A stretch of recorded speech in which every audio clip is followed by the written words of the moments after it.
This is the digital key epilogue. In this episode, we will be talking about ring structures in dual valence and bodily rhythms or cycles. We will also be talking about how artificial intelligence and specifically large language models are being used to solidify alignments as nonlinear pockets.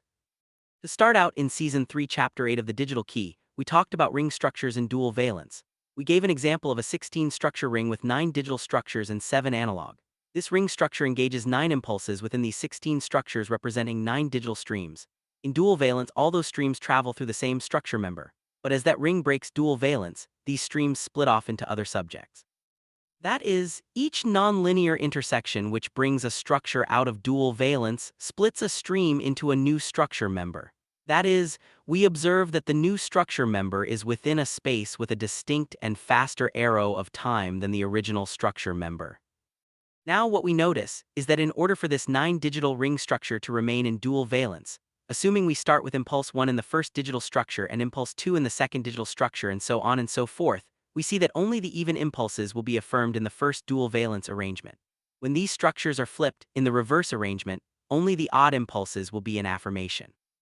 Likewise, if we assume these 9 impulses are a single set corresponding to a set of objects, then as you move forward from impulse 1, the only possible solution to the set approaches the highest impulse of the corresponding even or odds depending on the dual valence chirality.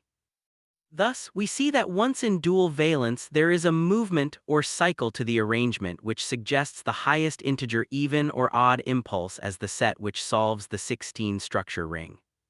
Since we see that this movement corresponds to all 9 streams being within the same vessel, and departure from this movement, when it falls out of dual valence, causes a phase flip in a bodily rhythm or cycle, we can see that this movement to the solution of the ring structure are the bodily rhythms of the subject. However, it is also true that each of these 16 structures has a hierarchically superior structure member determining what impulses are affirmed and which are negated. Thus, assuming that the same structure member is superior in all 16 structures, the subject who decides which stream goes into which vessel is the hierarchically superior subject. But otherwise, each structure has a distinct alignment, and each of those alignments establishes a distinct nonlinear space by which splitting of streams into 2 vessels occurs.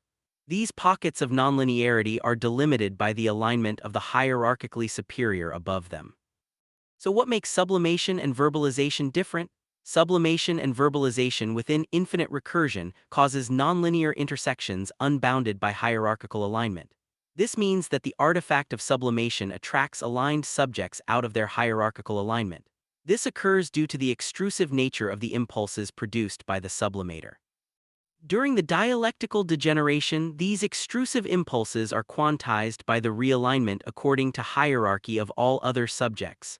This manifests as intrusive impulses for the sublimator. What we see is that large language models stratify reality according to existing alignments, preserving territoriality within nonlinearity according to those alignments. Large language models consolidate territoriality according to hierarchical alignments within nonlinearity. That is why an artifact of sublimation temporarily disrupts the accuracy of those models due to the need to recalculate the statistics underlying the predictions. Finally, we can see that hierarchical compulsion within nonlinearity terminates the cycle within the ring structure according to the alignment of the superior.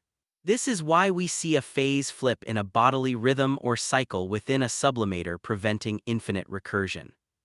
That's the end of the podcast for today.